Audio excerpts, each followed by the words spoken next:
l'écoute de Radio Mali, il est 13h à Dougounikoro, région de Ségou. Dans un instant, votre journal de la mi-journée.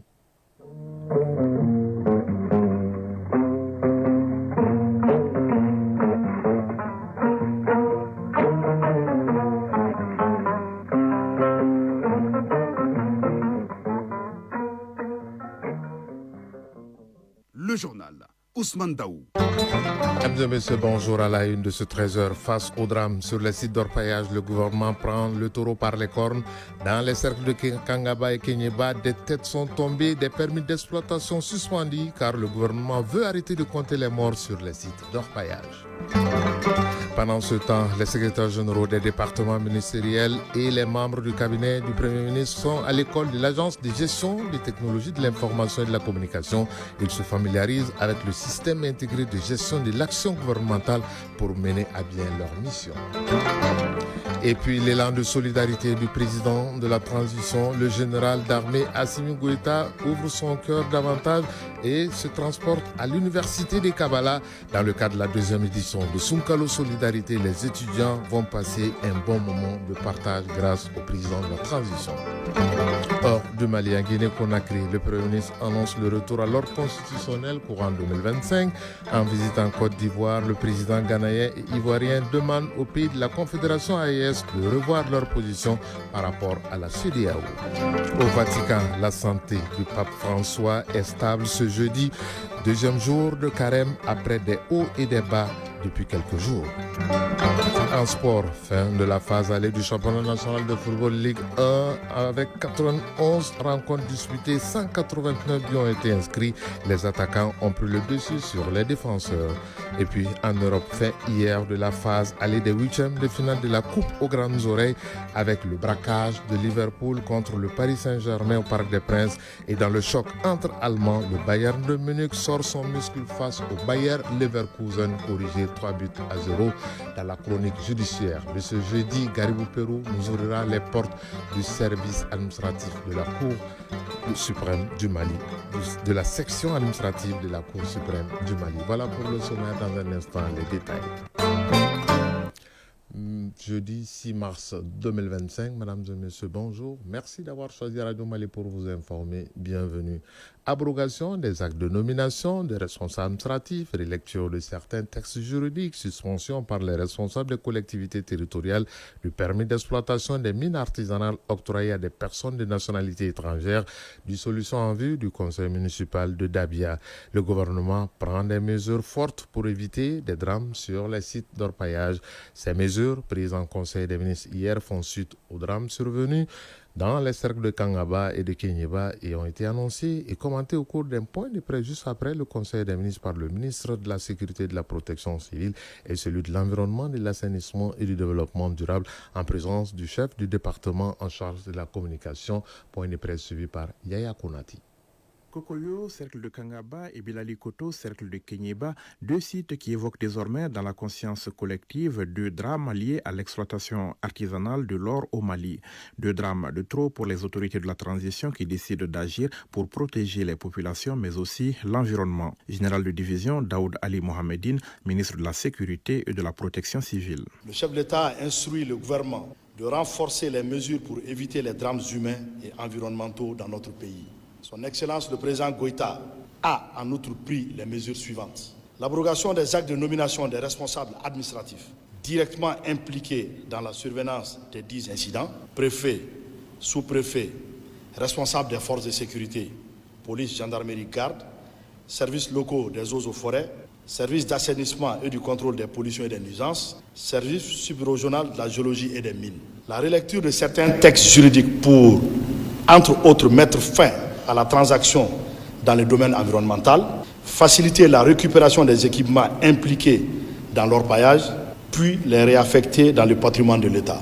La suspension par les responsables des collectivités territoriales du permis d'exploitation des mines artisanales octroyées à des personnes de nationalité étrangère. Le lancement de la procédure de dissolution du conseil municipal de Dabia.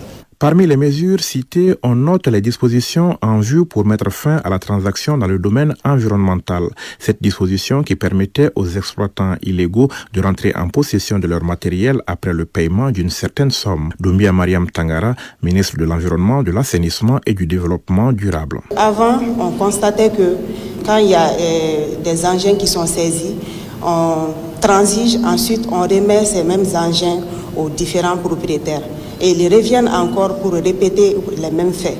Maintenant, les plus hautes autorités du pays ont décidé de mettre fin à cette transaction. Une fois que les matériels sont saisis, ils sont remis au compte de l'État. C'est à l'État de décider de faire ce qu'il veut à ces matériels.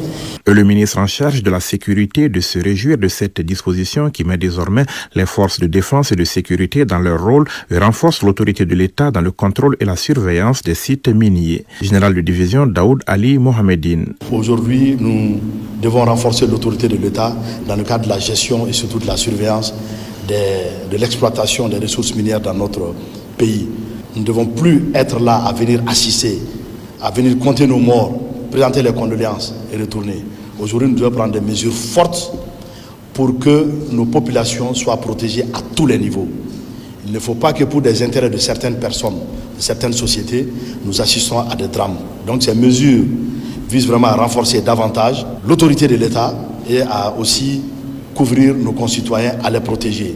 Les mesures du jour constituent un signal fort donné par les autorités dans le cadre de la protection de l'environnement et des populations, mais aussi dans la lutte contre l'impunité.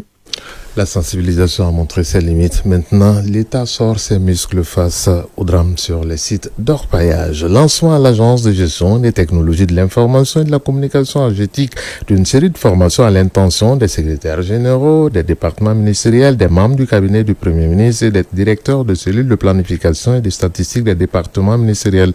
Cette formation est axée sur l'utilisation d'un nouvel système qui s'appelle Système intégré de gestion de l'action gouvernementale, CGAG, pour bien mener les actions du pays.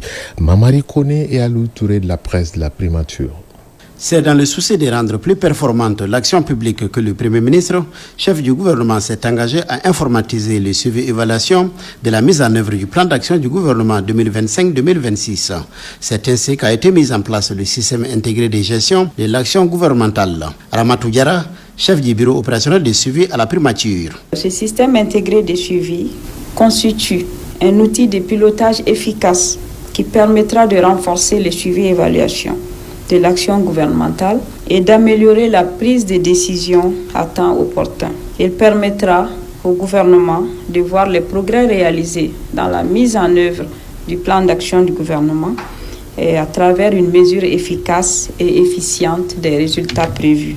Un logiciel qui est conçu en 4 modules, à savoir le suivi du plan d'action, le suivi des instructions données par le Premier ministre à l'ensemble du gouvernement.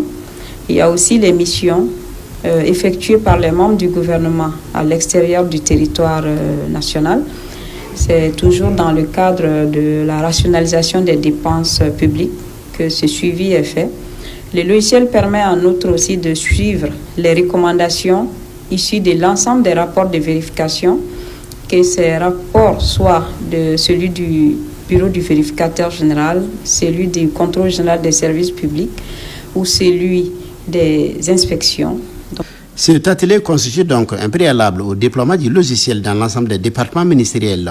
C'est pourquoi il s'adresse aux secrétaires généraux, aux membres du cabinet du Premier ministre et aux directeurs de cellules de planification et des statistiques.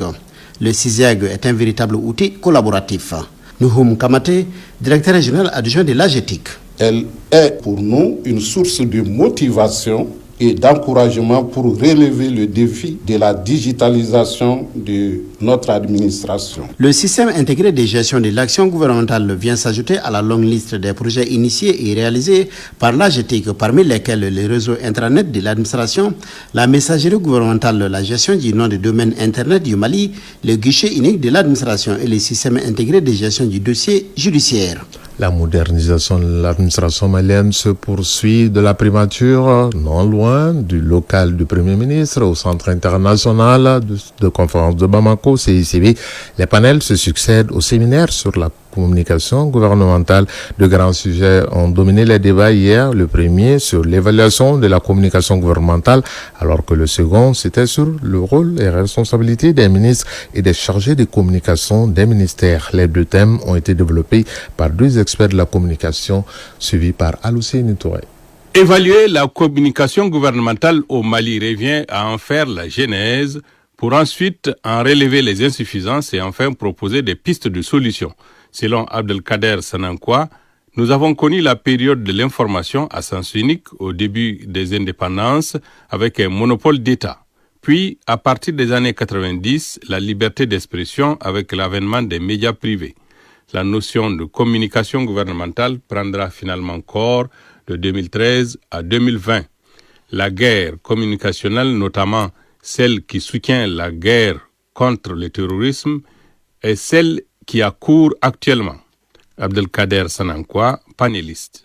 D'abord, on a demandé à ce qu'il y ait une proactivité dans la communication gouvernementale. Il ne faut pas attendre que des actions se passent, que des gens fassent la désinformation et pour venir intervenir et faire du rattrapage. Ça, c'est une très mauvaise chose. Quant au sujet sur les rôles et responsabilités des ministres et des chargés de communication, il a été développé par le Dr Sidiki Mfa Konati. Celui-ci a défini le concept, retracé l'histoire de la communication gouvernementale, évoqué les principes, les acteurs, le porte-parole, autant de notions qui auront permis aux participants, pour la plupart eux-mêmes chargés de communication dans les ministères, des institutions et des services, de bien comprendre le concept. Sidiki Mfa Konati, panéliste. Quand on doit diriger une équipe, on n'est pas forcément des spécialistes, mais on doit savoir à peu près quelques éléments en la matière pour que les gens soient mieux outillés pour accomplir leur mission, définir leur rôle. Certains chargés de communication ont bien accueilli ce forum d'échange et comptent y défendre quelques points de vue. Sadio Kanté, chargé de communication au ministère de la Promotion de la Femme, de l'Enfant et de la Famille. La communication, c'est pas seulement faire des photos et des banderoles et organiser des événements, mais c'est toute une stratégie. C'est accompagner le gouvernement, faire passer le message du gouvernement. Le séminaire sur la communication gouvernementale se poursuit avec d'autres panels consacrés notamment aux responsables des médias publics et privés. Et ce séminaire prend fin cet après-midi au Centre international de conférence de Bamako. De là-bas, direction Kabala au bord du fleuve, dans son élan de solidarité, le président de la transition, le général d'armée Assimi Goïta, continue de distribuer des vivres dans tout le pays et c'est au sein du campus universitaire de Kabala que ces œuvres ont été effectuées hier. Cette initiative qui rentre dans le cadre de la deuxième édition de Sunkalo Solidarité vise à venir en aide aux étudiants de plus en plus nombreux à faire face aux difficultés financières pendant le mois de Ramadan. Le compte-rendu de Maïmouna Guindo avec la voix de Barakissa Ouattara. À Kabala, site de l'université, sous un soleil clément, une file d'attente se forme devant un point de distribution de vivres occasionnels. Sacs de riz, de sucre, de lait en poudre et d'autres denrées essentielles remis gratuitement aux étudiants du campus universitaire de Kabala. Cet élan de générosité, c'est pour que les étudiants puissent passer un bon ramadan. Amadou Degeni, membre de la Commission nationale d'organisation de Sunkalo Solidarité. Alors le président lui-même l'a dit, il est jeune, s'il échoue, c'est la jeunesse entière qui aura échoué. Pour éviter à cette jeunesse d'échouer, il faudrait créer les conditions idoines de travail, les conditions idoines de réussite. C'est pourquoi il a tenu à les appuyer sur le plan alimentaire. On a tous été étudiants, on sait que la vie dans les campus, ce n'est pas facile. Il y a énormément de difficultés. En tout, 600 sacs de sucre, autant de sacs de riz, 400 bidons d'huile, 20 sachets de lait en poudre de 5 kg vont être distribués. Une aide bienvenue pour ces étudiants dont certains n'ont pas les moyens de s'offrir un repas complet pour l'iftar, rupture de jeûne. Professeur Moussa Tangara, secrétaire général du ministère de l'Enseignement supérieur et de la Recherche scientifique. Tout va se faire dans la transparence. Et à l'image des autres dons, c'est vrai, ils vivaient, ils vont continuer à vivre, mais ça va améliorer quand même leurs conditions de vie, surtout les conditions d'études, les conditions de santé. Professeur Saliassine Ali Traoré, directeur général du Centre national des œuvres universitaires, CENU. On a intégré nos étudiants dans cette démarche de solidarité. Et nous saluons bien cette initiative parce que ça va contribuer effectivement à améliorer les conditions de vie de nos étudiants. Si la satisfaction est palpable chez les responsables, la gratitude des étudiants envers les donateurs l'est tout autant. Sidi Traoré, délégué général de la cité universitaire de Kabbalah. Tout d'abord, ça va nous permettre de comprendre que l'État ne nous a pas oubliés. Et nous, les étudiants, nous sommes aussi dans des conditions vraiment qui sont souvent compliquées. Et ça nous a donné une immense joie parce que ça va nous permettre de passer un bon moment et de partage et de l'union entre nous. Et surtout, un partage qui va nous permettre de nous réunir ensemble aussi. À l'issue, les étudiants repartent avec leurs sacs remplis, mais surtout avec un peu plus de sérénité pour affronter leur quotidien. 13h14, actualité hors du pays. En Guinée-Conakry, le Premier ministre Amadou Riba a annoncé hier à la presse un référendum et des élections présidentielles et législatives courant 2025. Le chef du gouvernement guinéen a exprimé les difficultés qu'il faudra surmonter également, telles que la révision de la Constitution et l'élaboration d'un fichier électoral fiable. En visite en Côte d'Ivoire, le président ghanéen John Dramani Mahama s'est entretenu avec son homologue ivoirien Alassane Dramane Ouattara. Au menu de leur échange, le renforcement des relations bilatérales, la coopération économique et les défis sécuritaires de la sous-région. Les deux chefs de l'État ont lancé un appel lors d'une conférence de presse aux pays de la Confédération des États du Sahel, l'AES, le Mali, le Burkina et le Niger, à réintégrer la communauté économique des États de l'Afrique de l'Ouest, CEDEAO. Les 27 chefs de l'État et de gouvernement des pays membres de l'Union européenne à Bruxelles pour un sommet extraordinaire. Cette rencontre a pour objectif d'assumer la défense européenne par elle-même et pour elle sur le long terme et trouver les moyens de soutenir l'Ukraine. Ce sommet de l'UE intervient quelques jours après l'annonce du président américain Donald Trump de la suspension de l'aide américaine à l'Ukraine. Enfin, en Italie et précisément au Vatican, siège du pape, où le pape François, âgé de 88 ans, est hospitalisé à Rome depuis le 14 février à l'hôpital Gemelli. Selon un communiqué, ce jeudi matin du Saint-Siège, le Saint-Père se rétablit et récupère doucement. Le pape François, premier pape argentin de l'histoire, souffre d'une inflammation des deux poumons et fait souvent recours à l'assistance respiratoire, ce qui va nous conduire dans les stades.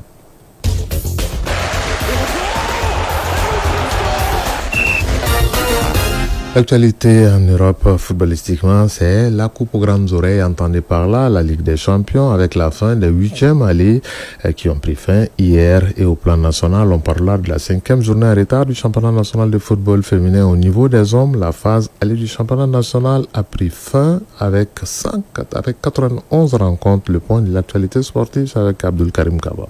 Le championnat national de Ligue 1 professionnelle a bouclé mardi sa phase allée. Débuté le 23 novembre 2024, 91 matchs ont été disputés. Pour cette phase allée, 189 buts ont été inscrits. Le Djoliba AC est en tête avec 31 points. Le Stade Malais de Bamako est deuxième avec 25 points. Et l'USFAS complète le podium avec 24 points. En bas du classement, l'AS Police est 11e avec 11 points. 12e, FC Diarra 11 points également. L'ASCO occupe la 13e place avec 9 points. Et les Étoiles du Mandé sont 14e avec 9 points moins 12. La phase retour démarre ce samedi avec la rencontre Étoiles du Mandé Afrique Football Elite AFE. Cette 14e journée du championnat national de Ligue 1 professionnelle se poursuivra jusqu'au dimanche avec les autres oppositions.